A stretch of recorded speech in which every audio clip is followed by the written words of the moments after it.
periods exist because that's part of how we have our fertility. That's how we make babies. I can't believe I have to say this to like a 27-year-old and whoever his audience is. But I am here to say that I am not here for period shaming. Like that needs to be behind us. Like in The Lion King, put the past behind you. That has got to be in the past. It needs to stay in the past. Like we are not doing that here in 2025, almost 2026. Hey there, fellow nerds. Welcome to another episode of The Present Illness. I don't know if you've missed us, but we have definitely missed you. Our podcast is one where two physicians try to make sense of a world that is a little febrile and definitely underdiagnosed. I'm Arga Von Salas, a surgeon scientist and your friendly neighborhood doom scroller in residence. And I'm Alyssa Burgart, an anesthesiologist and ethicist who tracks news and health law cases like their EKGs, full of spikes and surprises. The Present Illness is where we dig into public health, politics, culture, and ethics with a scalpel in one hand and a meme in the other. As always, we want to send a big shout out and thank you to folks who are listening and to those who follow and subscribe. And a warm welcome to anyone who has just stumbled in from watching that notorious Diddy documentary. Ugh, I have not watched it. Like, should I watch it? That is an excellent question. So here's my feeling for folks who are considering it. I think it is very interesting. What is most clear about it is that Diddy is a despicable person. Sean Combs is a despicable person in more ways than I think most of us even understood, unless you had some personal connection to him, perhaps. But there's a lot that, aside from the freak-offs and the sexual assault, et cetera, that he wouldn't. I know this is not our main topic for today, folks, but he wouldn't pay people routinely, would not pay people, would not pay the artists on his label. I mean, there's just a lot.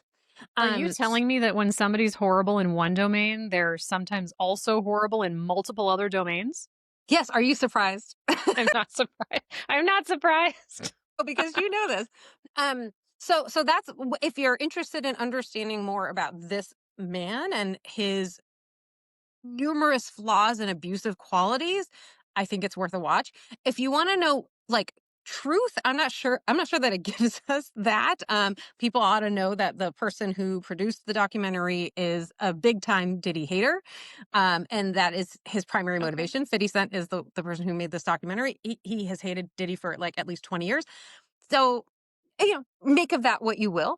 I've seen various journalists who are involved in or have reported on Tupac and Biggie and others who are part of the hip hop universe and were early on when Diddy was, experiencing his rise. And so these journalists online have said, well, this part in the documentary was not true because I interviewed this person at that time. Here's what they said. And so, I think it's probably some level of approximation to truth. But it's not like a definitive telling of what happened to Diddy and Pac and Biggie and all the various survivors who were left in all of their wakes. And it's worth noting also that 50 Cent himself has had multiple cases and accusations around domestic violence and sexual assault. So it's not like he's some paragon of virtue. So it's, if you keep all those things in mind, I think it's interesting. It's certainly informative. It's hard for me to tell which exact parts that are storytelling are true versus not true, or how much of it is true. Okay. But it sure does give you a sense of how terrible this man is. So I think it does do that. Okay, well, I don't know. I'm not sure if I have the capacity to lean into that, but I'll think about it. Fair enough. But thank you for doing the heroic work of watching it. Anytime. I did it for the people, You did it for the people. Well, folks, whatever it is that you've stumbled in from, we are glad you're here. We're going to get into it. I want to start first off by saying that we had a lovely comment from Dr. Katie Schenk via LinkedIn. And she listened to our last show and she wrote, I found this episode really insightful and thought-provoking. So, Dr. Schenk, thank you so much for listening. We appreciate you. Yes, as always, folks are welcome, as we'll remind you again later, to leave ratings and reviews for us, especially if you like us. Okay, so what we're going to talk about today is this growing divide between girls and boys and men and women in our society. I've talked about this myself for a couple of years now. I had a viral video a couple of years back about some data showing that there's a growing ideological divide between men and women, not just in the United States, but actually across multiple different countries, which seems to be mostly driven on average by women becoming more liberal and men staying the same or becoming more conservative.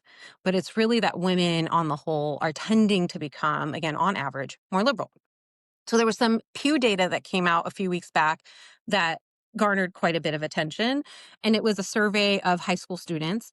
And there are multiple points in that survey, but we're just going to mainly talk about one. The question was they had asked 12th graders, so high school seniors, how likely they were to want to choose to get married in the long run. And back in 1993, girls were slightly more likely than boys to want to get married. 83% of girls at that time said yes, they wanted to get married, and 76% of boys. So pretty similar. Both groups, the majority wanted to get married. In 2023, which is the most recent data, girls now only 61% of them want to get married. So that's a 22-point drop. Whereas for boys, 74% of them said they wanted to get married. So from 76% in 1993 to 74% in 2023. So basically the same, right, for boys. But when you look at the figure, for those who are listening, you won't be able to see it, but for video folks, will add this in. But when you look at the figure, so the lines are crossing, where before you had girls being more interested in marriage than boys, and now girls are less interested in marriage than boys. And when these data came out, there were certain parts of the internet that were very upset about this because how dare girls. Which parts? Which Yeah, parts? I Tell me. know. How could anyone have predicted this? It was a lot of men, right? Conservative leaning men tending to be the ones who were upset, saying things like, this is a catastrophe, this is a disaster, being very upset that girls would choose perhaps to not want to get married without, what I found mostly lacking there was any introspection about why it might be that women would be less interested in getting married in 2023 compared to 1993. And we can think of many things that have happened, right? Including greater independence for women. I mean, there's lots of things that we don't need men for. We no longer need a man to approve a bank account for us or approve a credit card for us or to buy a house, right? We are now allowed, as of today, December 11th, 2025, mark my words, as of today, we are still able to do those things on our own. And so the need for a man to help us live a life is less. Well, and for context, when you're talking about data from 1993, what that's making me think about is, those are folks who were being raised from folks who themselves came up, came of age in the late 60s, early 70s for the most part, I would presume. And so in the 70s is actually when, was it 1968 that women got the right to have a credit card without a man's approval? I do not remember the exact date. We'll look it up I'll and do, put it in the show I'll, notes. yeah, I'll fact check it. I think it was 1968, but I'll check. Um, but just thinking about that, my mother, when she became an adult, could not have a checking account by herself. And then, or sorry, not a checking account, a credit card, for example. And now my mother can have that. I have a kid who's a teenager, and that means that the data set that you're thinking about, it sounds like it's largely people who have been raised probably by folks who are around our age. Does that sound about right? Probably Maybe a if little they're older? 12th graders. Yeah, maybe a little bit older because they're 12th graders. These kids are 12th graders in 2023. Sure. So it's interesting because it also means, when you think about these generational changes that have happened over the last 50 years, you see that, of course, in like, how is it that teenagers are showing up into their adulthood? What have been their, sort of formative experiences and all of that? So just thinking about that in context. Yeah. No, I agree. And I think the other side of it is if we no longer need men, and this is, of course, we're talking about heterosexual pairings because that's what these data we're looking at, which is obviously a limitation. But when we're looking at heterosexual pairings and heterosexual marriage, what's the cultural aspect of it, aside from the legal side? If we don't need men, then the question is, do we desire men? And what about men is desirable? And that's where I think a lot of these men who are upset were not connecting the dots, right? So, a guy named Brad Wilcox said anti-nuptial turn among young women and adolescent girls is disastrous. And this other guy, Adam Singer, said incredibly bleak chart has to be some combination of social media promoting a hedonistic lifestyle from a young age, which I thought was a very interesting one. And then many peers are incels or degens, so visibly not viable mates. So at least he picked up on that. Teachers are radicals. No idea where he's going with that one. And then parents not instilling good values and relationships at home, not great. And this other guy, Andrew Colvett, says something has gone terribly wrong. And that's where we agree, Andrew. Something has gone terribly wrong. And the kids are noticing. Yeah. Well, we've had, right? So we talked about some of the legal things that have changed, but we've had a rise in the manosphere, right? Over these last however many years since the internet, 20 years or so, um, where young people are getting directly to their phone views that are not conducive to a community, to building a community and to respecting each other. And specifically, when we're talking about boys and girls and men and women in romantic relationships, we've got all these folks like Jordan Peterson and Andrew Tate who are saying all sorts of terrible things. And even I would put, honestly, Scott Galloway into this category of folks who are, Scott, I think, thinks he's doing good things, but he's saying actually a lot of harmful things.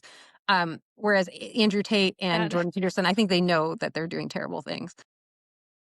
Yeah, I haven't read Scott Galloway's book, but I've seen some interviews and I read an excerpt and I was just like, "Bro, you are not helping. You have way too much confidence in your abject lack of understanding of gender." Like I don't understand how you thought you should write a book about boys. I don't get it. No, it's clear. I haven't read the book either. I've just seen the clips online, and it seems very clear to me that he does not understand what the root problem is here, and so he's giving advice that's quite bad. I mean, the one example I'll give, in case folks haven't come across it yet, is like when he's talking about how um, basically women should be building more relationships with men. Right? The problem is men are Oh, blame lonely. the women. Blame the women. Oh my gosh. Thank What a novel goodness someone's idea! blaming the women. No one's ever done that before. So yeah, I mean, I think it's things like that where well, yeah, men are lonely and it's because women aren't giving them a chance. Women aren't, taking the time to build these relationships. But for context, the title of the book, and again, I'm not going to criticize the content of the book because I have not read the book, but the things that he's saying and the things that you're telling me, the book is called Notes on Being a Man. It's not Notes on Being a Woman. It's an excellent point. And yet he seems to have no problem talking about what women should be doing. But I think he's a lesser of the evils compared to like the Andrew Tate, Jordan Peterson types.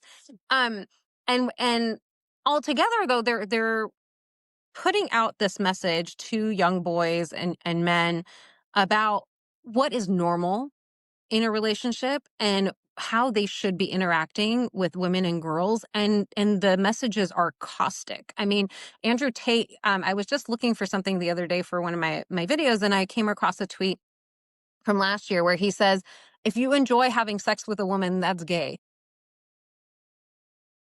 Yeah. Well, he also thinks everything is gay.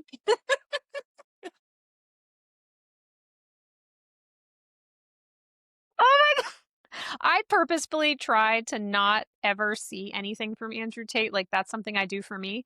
But I'm just trying to understand like so he doesn't want men to enjoy sex? No, because women aren't valuable in any way. So Mm, you can, I mean, I don't know if you've heard him. He says terrible, terrible things yeah. about women and how intimate. I hate to use that word because I don't think he is intimate, but whatever. How sexual interactions with women should go, and I mean, he talks about how to beat up women. I mean, that's like part of his brand is devaluing and dehumanizing women. And so that's why he says things like that. I'll see if I can find the oh yeah, here. This is the tweet I was talking about. This is from April 24th, 2024. Andrew Tate says, sex is for making children. Any man who has sex with women because it quote unquote feels good is gay. Oh, my pee feels good. This is great. In fact, if you are 40, I know. I know. Are It's are gay men also just screaming externally when they read this. Like, I just, it makes, does none of this make sense? No, and I hope there are not a lot of gay people coming across this content because it's really offensive. So he says, in fact, if you are 40 with less than 5 children, you're probably gay. And all that feel good PP sex and hardly any genetic legacy question mark. What's sad is that there's clearly reactions to this that are not people just laughing at this person's incompetence as a human being. That's what's ridiculous. Well, not just that, but I mean, I agree that that's ridiculous, but also that this guy's got a massive audience, right? Saying stuff like this. I mean, if you guys should go search, because I was looking for, I had remembered something like this. So I was looking for it for a specific reason. But if you go search his Twitter for the word gay, which I think we all learned many, many, many years ago is, I mean, like, why are we still using that as an insult? That's very regressive and offensive. But anyway, he says that for almost anything. Going to the grocery store, that's gay. I mean, I don't know. I'm just, that Well, might be an exaggeration, but he uses that all the time because he doesn't have the sophistication to actually build an argument. well, this is also, and this is for fellow kids of the late 80s, early 90s. Um it's all this is also happening at the same time that the R word has come back, which is the word retarded. It is, of course, incredibly regressive that we're seeing the use of these terms, and these are happening in correspondence with this rise in the manosphere, this inability to recognize and respect the people around us. To your point, no interest in community because it's about dominance, it's about being domineering, about really I don't know. It's the constant protection of this very fragile version of masculinity is terrible. Right. And part of the reason I wanted to talk about it this week is that there was an interview. So Nick Fuentes, who I don't think most people would think of as being part of the manosphere exactly, but definitely a right wing Oh, influencer of really? sorts. I don't know because he's not really, well, I guess listeners, you'll have to tell us if you think of him as part of the manosphere. I don't think of him that way because I think of him more as a political commentator. You know, Andrew Tate, I would say like 100% of his content is bashing women. You know what I'm saying? Like that's the whole brand. Whereas Nick is a almost like an equal opportunity hater. You know, he's racist against many different groups. He says that Hitler is quote very fucking cool. He thinks black people all belong in prison. You know what I mean? Like he's bigoted in many He's many realms. Yeah, I guess that's the thing is that one, I think there's a lot of things in the manosphere that actually are very tied to all of those things, even though because I think the misogynoir, the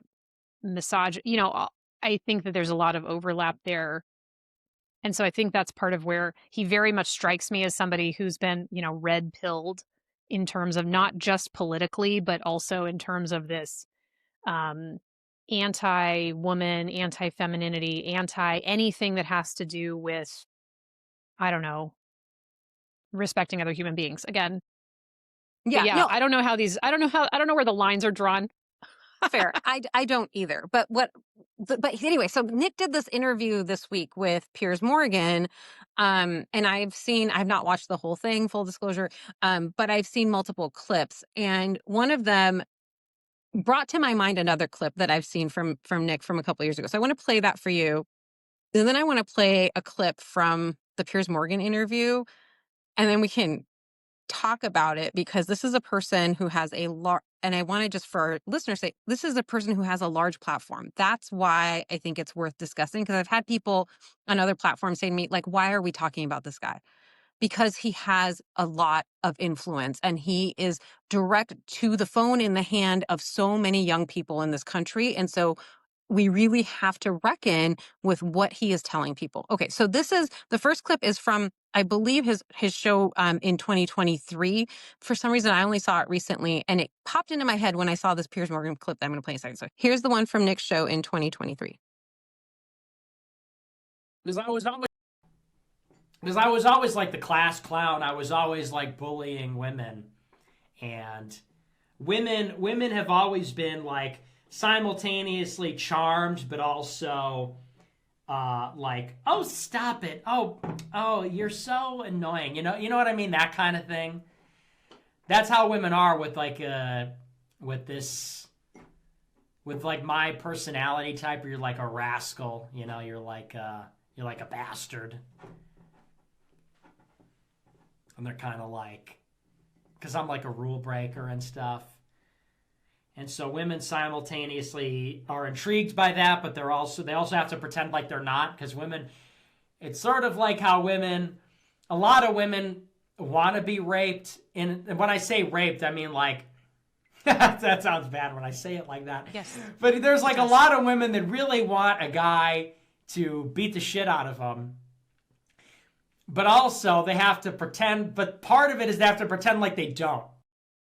Okay, so we can that's a lot going on in that clip. The first time I saw that clip, I was obviously horrified. What? Like, this is, again, reminder, this is a guy with a huge platform. This is what he's telling people, mostly boys and men, that women want to be raped and beaten up. I will tell you, the very first thing I noticed when he started talking is when he self-identifies as a class clown. Those are people who are inherently insecure. So that's what I find, like, his entire setup. I mean, he clearly doesn't have very much insight, but like, those tend to be very insecure people who are trying to like gather security by gathering attention in unusual ways. So I found that to be very interesting. And what a horrible place that he took that to. Like, we went from, I was sort of a rascal to women want me to beat the shit out of them. Excuse me? Women want to be raped? Go fuck yourself. I mean, and it's an interesting narrative for him to tell himself and then to tell his millions and millions of especially young men who follow him, that this is he is completely normalizing that idea. Yes. And I think, look, we can say, hey, a lot of people seeing that would have the same reaction we did. A lot of people seeing that would realize that what he's saying is not true. And even if a small number of boys out there watch this and believe it, that is going to lead to real and significant harm. Like, I don't know if you've been following the case of Jesse Mack Butler.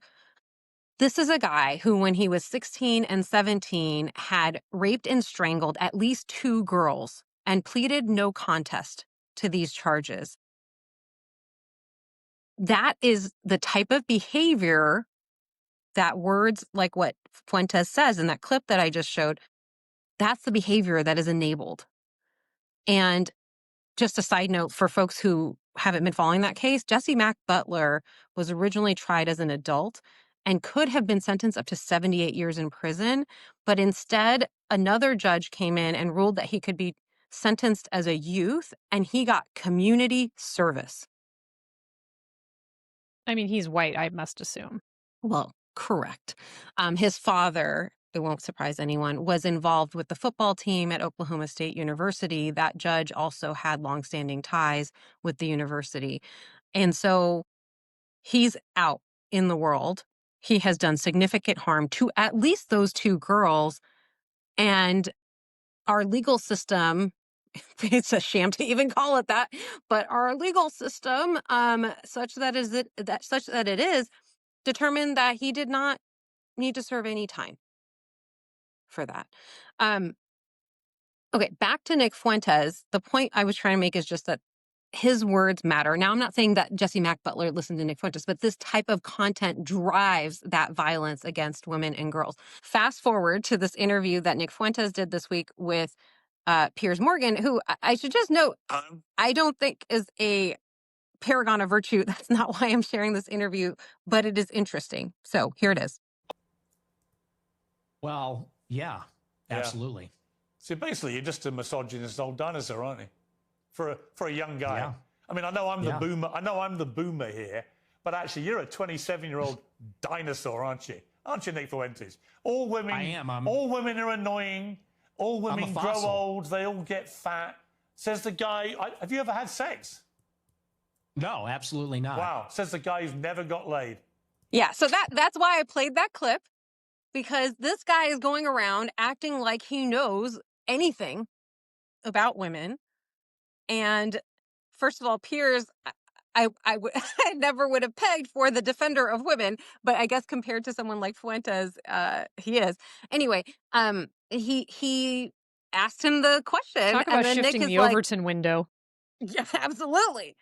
Absolutely. And right before this, if folks are interested, you can find this online. There's a section where Piers is saying, but don't women deserve equal rights? And Nick is like, absolutely not. And he's like, oh, so you don't think women deserve the right to vote? And he's like, absolutely not.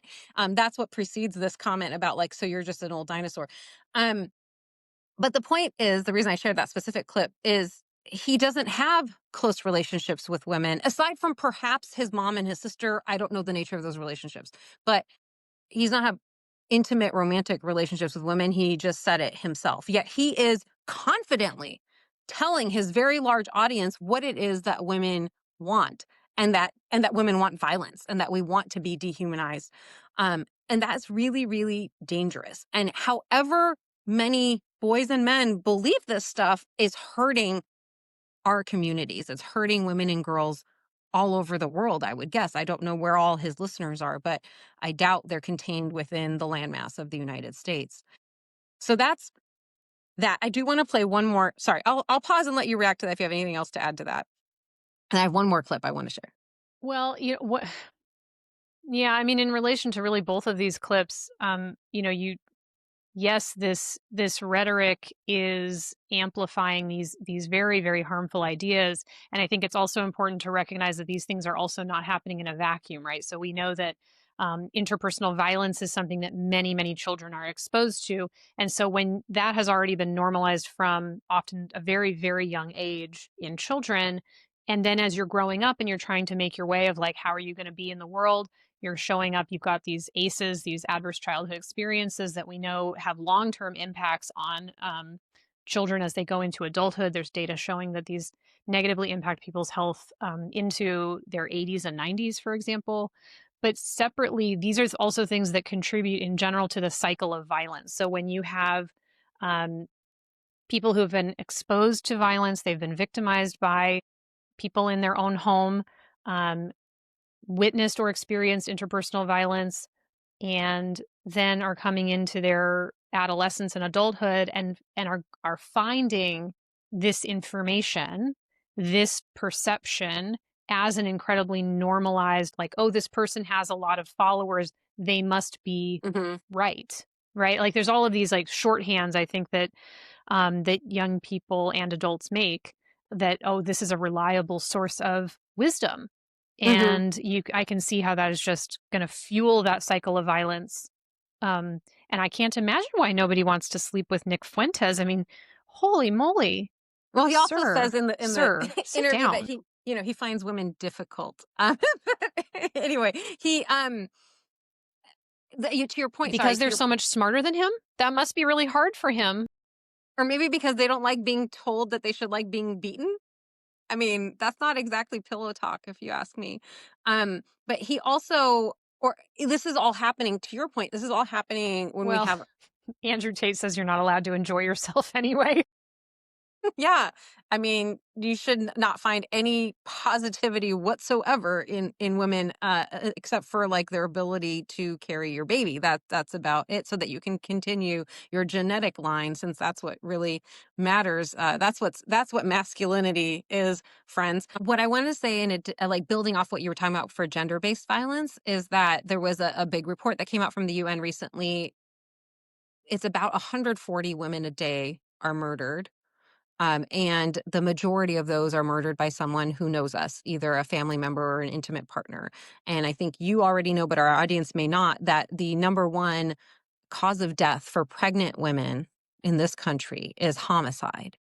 And so we definitely have a massive problem, even today in 2025, with gender based violence. And people like this, and Andrew Tate, by the way, because he explicitly talks about beating women up. And we all saw, just harkening back to our short Diddy conversation, I think many of us saw that clip of him kicking Cassie in the hallway of the hotel when she was trying to leave. So gender-based violence, to your point, is like somewhat normalized, right, in our society. And then you have people like this with massive platforms doing it and talking about it and suggesting that it's normal and appropriate. So the last clip I want to play this is also from the Piers Morgan interview with Nick Fuentes earlier this week. Let's just listen to it and then we can talk. Period. You carry tampons in case your female friends get a period or something. Like, it's crazy. The I'd white knighting is I'd have no problem diabolical. giving a female friend a tampon, would you? I don't suppose you've ever seen a tampon, have you? Gross. Absolutely not. You Get think, that away you think from me. tampons are gross? Yeah, they're Really? filled with period blood. Yeah, it's kind of gross. Wow. Are you into that? You like that? You, have you ever got seen a lot of it? tampons? I don't think you've ever seen it, have you? I've seen them. I've Oh, seen you them have? before. You've been that close Yeah. to a woman? Really? No, I've seen them. Look, I Oh, you've seen I videos? used to live with women, so I've seen them around the I house. bet you've seen videos, haven't you? So I saw this clip and I was like, how old is this person? I mean, he And sounds like a child. he sounds like a child. And also, period shaming. But you know what? No. You know what? I'm going to pause you because you know what? Actually, I'm raising a child. I am raising a boy. My son would not say that. I mean, this is ridiculous. This is less than this is just so insane. Like it's periods are just a normal part of, having body parts. Like there's lots of things that are gross about human bodies, and it doesn't change the fact that we need to take care of each other and like grow up. Did you not take like basic sex ed? I don't know what state he's from, so I guess that's a good question. Yeah, I mean, my reaction to this was, well, first thing that happened when I saw this was I was thinking back to when I was in college. I was dating a guy at the time, and we spent a lot of time at his apartment that he shared with a couple of roommates. And when I was on my period, one of his roommates complained about period products being in the trash in the bathroom. And it was like he actually had kind of like a tantrum about it. He didn't just complain, he had like a tantrum about it. And at the time, I was young and we were in a different era, and it did make me feel bad. Even though, like, what else was I supposed to do? There's nowhere else to put those things. These are not flushable, the products that I was Well, using. because somebody you were shamed. Yes. And to that person's credit, actually a few years later, he came and apologized to me about that. But here we are, whatever, almost 30 years later, and we have this guy, 27 years old is how old he is, by the way. 27-year-old guy saying tampons are gross. I'm not even sure. Genuinely, I am not sure if he could tell a tampon from a pad. I don't know if he actually knows what these products are. I don't know what he thinks anyone is doing with a used tampon, because nobody is handing them to you, bro, like, unless that you have some sort of kink. But like, why does the blood in a tampon matter to you? Tell me. It just says, like, tell me you don't actually know any women or have any women friends. I mean, that's all this whole conversation is. And the fact that he's being platformed by these exceptionally, already platformed people, it's just I mean, at least Piers Morgan, like, pushed back on him being such a tool bag. Yeah, I particularly love the high-pitched, really? After he said, like, you've actually seen them? Really? Like the incredulity on Pierce's side, I did appreciate that. Again, I'm not a Piers Morgan fan, not defending him in general, but I did appreciate that. And like, how low is the bar if Piers Morgan is the good guy? It's low. It is fucking low. Yeah, it's so low that it's How that low easily can you cleared. go? How low can you go? How low? So, but the reason I wanted to share that is, yes, I agree. He clearly does not have close relationships with women. And just the immaturity of trying to say having periods is gross. I mean, I think we all know, right? Like, that's the reproductive cycle. Without menstruation, menstruation is the result of ovulation when the egg wasn't fertilized. If we don't have ovulation, then we can't make babies. If we don't make babies, we can't, continue the human race, which sometimes I'm like, do we need to? Do we want to? I don't know. That's a separate question. But but this is whole, like, the Republicans saying we are underbabied, and now he's trying to make, like, periods gross. Periods exist because that's part of how we have our fertility. That's how we make babies. I can't believe I have to say this to, like, a 27-year-old and whoever his audience is.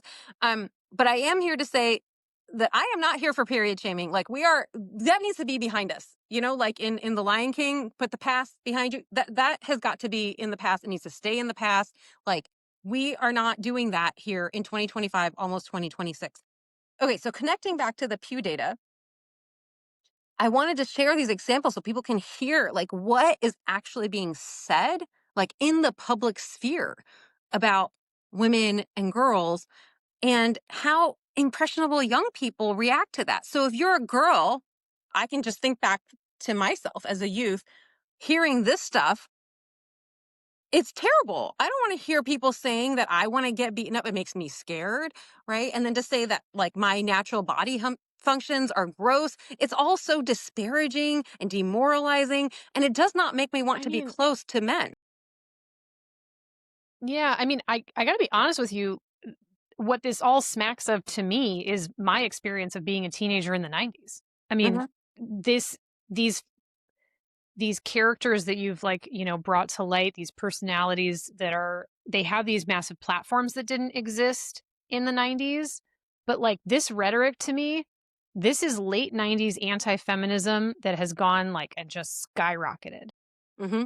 No, I 100% agree, and I think that's what these young girls are reacting to, at least in part. I'm not, I'm sure they're seeing a lot of other information too. They're seeing, right, the attacks on reproductive rights and the calls to, not just from Nick Fuentes, but from our government, to revoke women's rights to vote, all these different attacks on women and feminism. I'm sure young girls are reacting to that too. And then for these men to be like, "Oh no, what a disaster," is a little funny to me, because, like, what did you think was going to be the consequence of suggesting that women shouldn't have rights and that we shouldn't have jobs and that careers, women, yeah, as we talked about multiple times, women are ruining workplaces. Like, what do you think is the consequence of all of that? Is that women don't want to be associated with people who don't see us as humans. Just feel like, I guess, if you haven't experienced a lot of consequences in your life, you may not have seen these coming. I know that it's like the consequences of our actions. There they are, right in our face, and yet we will blame everyone other than ourselves for them. And I think that's hard too. I think it's really hard for women and girls to see, like, I don't know if you see these videos, but I see them on my algorithm, like, all these young women and girls trying to date, and the terrible, terrible experiences they have, not just on the apps, but out in the world with young men and boys. And they're just like, I cannot do this. It is not worth my time to do this. I want to have peace. I don't want to go out and meet someone with the hope of, like, maybe there's something there and then just be disrespected and dismissed. Who wants that? Nobody Hmm. wants that. And instead of taking that as feedback, these kinds of folks who have platforms and are speaking, whether it's on Twitter or their podcast or whatever, are blaming women and girls for being less interested in these relationships instead of asking, why is this no longer desirable? Why are men no longer attractive to women who would self-identify as heterosexual? Like, what, instead of asking those questions of what has gone wrong, they lean more into women are terrible, sex is bad, like, whatever, all these things. Um, because that's what's available to them, and that's what's easy, and that's what the algorithms feed them. And that ultimately is creating this massive divide in our society. And I worry about it because I believe in community, and I believe we all need community even outside of romantic relationships. But when half of the population is not available to you for that, that's very limiting. And it looks like, to me, a Yeah. bleak future if we can't kind of figure out how to bridge across this divide. This is just reminding me of a book I read a while ago. But did you ever read Why Women Have Better Sex Under Socialism? I did not. Tell me about it. Did you ever read this book? Um, It's by a scholar named Kristen Godsey, and I'm not sure how to pronounce her name, so I apologize if I've gotten that incorrectly. But it's about a bunch of research that was done between when Germany was still divided, and so you had East and West Germany, and so you had like the you know socialist, and it's open in its criticism of socialism as well, but really saying like between a capitalist approach in relationships and um, a socialist approach and how that impacts relationships. So how is it that like sort of the culture that you're raised in influences what your expectations are in relationships, and in particular in cis heteronormative relationships? And so they talk about how under socialism there were certainly a lot of issues that the book touches on, but that when your basic needs were met, you didn't look, people weren't looking for a man because he had economic advantage, because he was going to provide. Your needs were met. And so the things that those folks were looking for in a romantic relationship and in a partnership were much more clearly like intimacy, partnership, positive relationship, respect, mutual respect and dignity.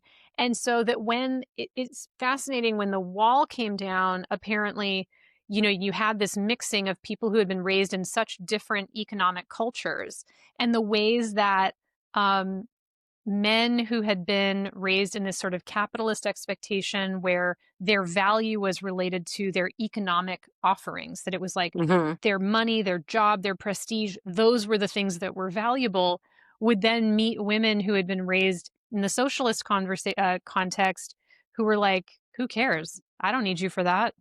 That's not what I'm looking for at Yeah. all. And I feel like so much of this conversation around gender and economic independence and trad wives and the sort of mystical ideal that we're being sold, that like somehow it was better off when you girls didn't have to have a job, and it was so much better when a man provided for you and you were submissive. And I think that women are young women, it sounds like, are noticing that those things don't make a whole lot of sense for them, I think that's in right. addition to obviously not wanting to get murdered. I know, how selfish. But there was when I was looking into this for a post I had made on Instagram, I came across an example that I think is really telling of kind of what young people are experiencing. So there was a woman who posted, no, but here's an excerpt of a letter from the girls at my high school addressed to school administrators, written 1 year before I started high school there. The sooner everyone accepts, I'm not endorsing the statement, the sooner everyone accepts that little boys are actual monsters, the sooner we can start problem solving. The reason she's saying that is what happened at her school was that boys had created accounts for their classmates, their girl classmates, on Pornhub and other similar sites, and then made up usernames for them that I'll see if I can say a couple of them. They're disgusting, but we'll share a link to this. The usernames, this is what the email says, the usernames written for girls and LGBTQ plus students were particularly disgusting, attacking their physical appearance, religion, sexuality, race, and gender identity. And then this is the letter that was sent to school administrators that she was referencing. Okay, so they're terrible. Trigger warning, they're really terrible. So like one is ugly monster bitch, one is dirty ass whore, one is ooh, sorry, these are terrible. Dirty terrorist. One is ugly forehead. I'm skipping the overtly racist ones. Anyway, so that's what a lot of girls are contending with. And so I want to Well, acknowledge, yeah. I just want to acknowledge that things aren't great for boys either. Like, I'm fully aware. I mean, I've looked at a lot of the data around this, and I I have long written about gender and said that we are not, as a society, doing service for boys. We're not serving boys and men well because of the rigidity of patriarchy and the definitions of masculinity that are outdated and rigid and make it hard for boys to know how to channel their feelings, right? We tell them, as a society, we tell them the only appropriate expression of emotion for boys is anger. Whereas girls are allowed sadness, right? we're allowed frustration, we're allowed a wider range, even though we're treated terribly regardless, but there's a wider range of acceptable emotionality outside of the workplace. Of course, women aren't allowed to be emotional at all at work, because if we do that, then we're problematic. But boys, we have such narrowly described views as a society about what it is to be a boy, what it is to be a man, that they aren't allowed free range of expression. And this is some of these things that we're seeing are a consequence of that. So I do want to for sure acknowledge that this isn't a conversation about how boys are terrible and let's start over, but it's what happens in our society as a consequence of these rules that we have constructed. These are made up, right? There's nothing innate here. There's nothing um, inexorable about the way our society is. We have designed it this way. And this is the consequence of that. Yeah. And, again, as somebody who's trying to raise a boy to be a nice adult, um, it is really hard to try to not, it's so easy to fall into some of these things. And um, it requires so much constant tending, I think, also as a parent. And I think a lot of parents are not aware of these dynamics and are not, the study of gender is not typical. We obviously are having a very difficult time in this country right now having any sort of conversations around gender and what does that mean and all of these societal norms that you're referencing. And again, when we think about the cycle of violence and what you said about, boys having really only one acceptable emotion, you can see as well how that very easily just throttles that cycle over and over again to just keep that wheel spinning. And then generation after generation of harm happens. Absolutely. And then you have things like we've talked about before, men at on the aisle about to say their vows, and they're holding up something that says help me, and the ways that those messages of how men shouldn't want to be with women get reinforced in all sorts of different ways, and young girls and women see that too. Why would we want to put ourselves in a position where we're going to be humiliated at our own wedding? And then this person on Twitter had said, I miss the days when a wedding was the last time you'd see a woman in public. And it's easy to write off these things as, oh, that's just one person. Why make a big deal about it? But these are messages that are repeated everywhere on every platform, everywhere you turn around. And for young girls, I think it's understandably disheartening to see that kind of stuff. And then you say, you know what? I'm just going to stay to my safe place. I want to add one more piece of data, and then we'll probably wrap up this conversation. There was some survey data for folks in a few different countries: Canada, Republic of Ireland, Malaysia, New Zealand, South Africa, Turkey, and the United States. Um, and sorry, Thailand, Indonesia, Singapore, and some other countries, for people of adults of various ages. And what they found looking by generation was that the divide on these questions that they asked about gender was the largest for Gen Z than as compared to the previous generation. So they asked, for example, I define myself as a feminist. What percent of boys and girls or men and women agree? And for Gen Z, that was the largest gap: 32% of men and 53% of women.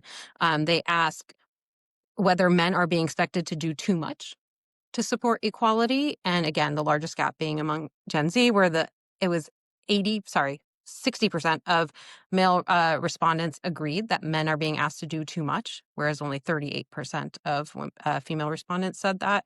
And also, they asked, we have gone so far in promoting women's equality that we are discriminating against men.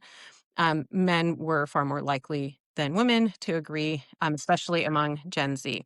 So I know you're laughing because to us it's absurd, right? Because we study these things, we talk about these things all the time, and so we fully understand how wrong it is to believe that men are expected to do too much, because the expectation is so low. We were just talking about how low the bar is. It's extraordinarily low. We're like praising Piers Morgan for saying women deserve equal rights. Like that's that's where the bar is.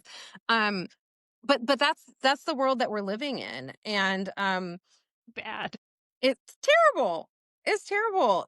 And okay, the last thing I want to say about this whole discussion is, when you and I were growing up, if you watch like rom-coms, you watch TV shows, right? The most common narrative about relationships was that women wanted to tie men down. Like it was the ball and chain, right? Marriage was a ball and chain. Women wanted these relationships and men were trying to escape them, right? Like they didn't want to be restricted by these darn women trying to like catch them in some sort of trap. And the reason I mention that is at that time, nobody was saying it was disastrous if women were more likely to want to be married than men. Nobody said that. Nobody said it was bleak for society. But now that the data are swapped and women are less interested in marriage than are men, those are the words that are being used: catastrophic, bleak, disastrous. So why was it okay for women to want something that men didn't want, No, but it's because it not was okay for men to want something that women don't want? Yeah, it was completely normalized. Completely normalized that this is just, love crazy girls. They're just looking for their MRS degree. That's Give me right. my medical degree. Yeah, I still haven't gotten an MRS. I'm 45. Maybe it'll still happen. I'm not betting on it. Anyway, I hope this was interesting to discuss. I think it's a massive problem that we're going to probably revisit because it's just so integral to the dynamics of our society and affects every aspect of things, like including our political sphere and also what happens in healthcare and everything else that we care about. Well, Argavon, I think there's never been a better time than for us to say, take two and call me in the morning. What are you taking this week? Okay, so what I've been really loving is again going back to our Diddy documentary conversation. There's a scene in the documentary where they show Diddy at the I think it was the MTV Awards after Big had died, Notorious B.I.G. had died. If folks remember that song, this was very popular when you and I were young. Um, where Diddy uses Sting's music from Every Step You Take, Every Move You Make, I'll Be Watching You, and makes it like dedicates that song basically to Biggie about like how he misses him. If you watch the documentary, it comes off as quite disingenuous because there are theories that he was involved in the murder of Biggie. But this scene is at the MTV Awards, and Sean Combs is wearing an all-white outfit, and he comes out with a series of very unusual dance moves.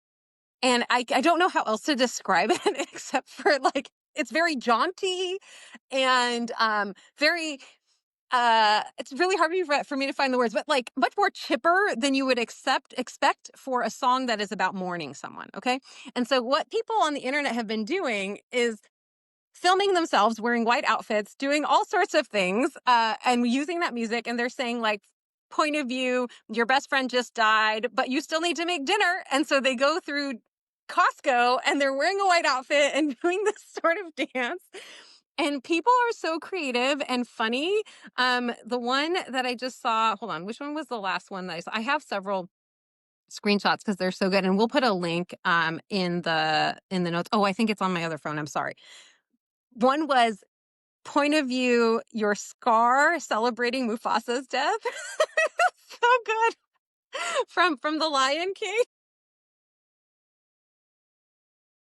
Anyway, we'll put links in the show notes, but that trend, it makes me laugh every single time because people are so funny. And it is just such an absurd thing that anyway, that's part of the Diddy documentary situation. He capitalized off Biggie's murder in really terrible ways.